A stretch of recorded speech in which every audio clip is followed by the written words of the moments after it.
Pada zaman globalisasi ini, perdagangan atau trading pastilah terjadi antar negara.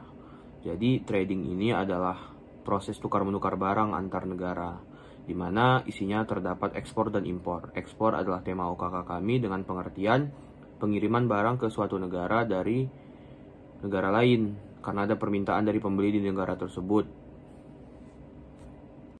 UMKM merupakan suatu usaha atau bisnis yang dijalankan oleh individu, keluarga, maupun perusahaan dalam skala kecil.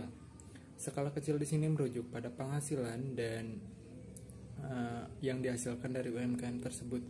Nah, UMKM itu sendiri terdiri dari dua jenis yaitu yang berupa barang dan yang berupa jasa.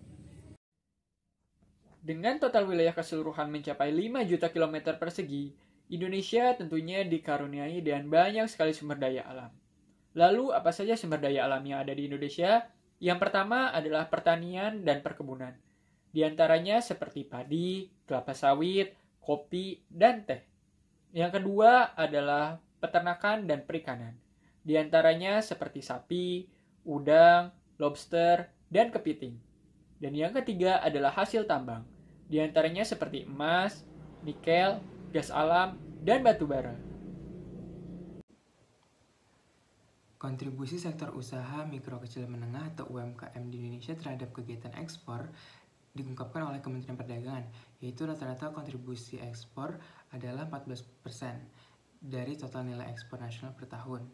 Jumlah UMKM di Indonesia ada lebih dari 64 juta, dengan kontribusi terhadap produk domestik bruto mencapai 61%, dengan kontribusi ekspornya hanya mencapai 14%. Menurut Direktur Jenderal Pengembangan Ekspor, hal ini menjadi catatan bagi Indonesia, karena pasar dalam negeri di Indonesia sudah cukup besar, karena jumlah populasi Indonesia yang sudah mencapai lebih dari 269 juta jiwa.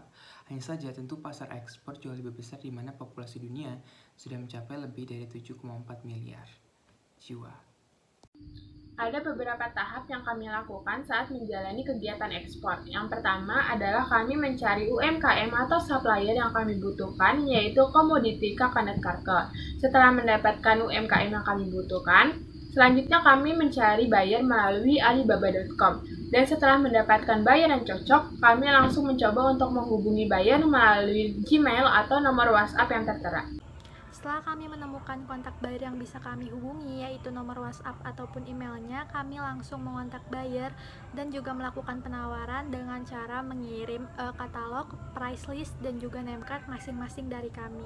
Setelah itu kami melanjutkan dengan berdiskusi, membicarakan soal harga jual yang kami sepakati dan juga pada tanggal berapa barang bisa dimulai dilakukannya pengiriman. Selain itu, adapun kendala yang kami alami sejauh ini yaitu dalam mengontak buyer.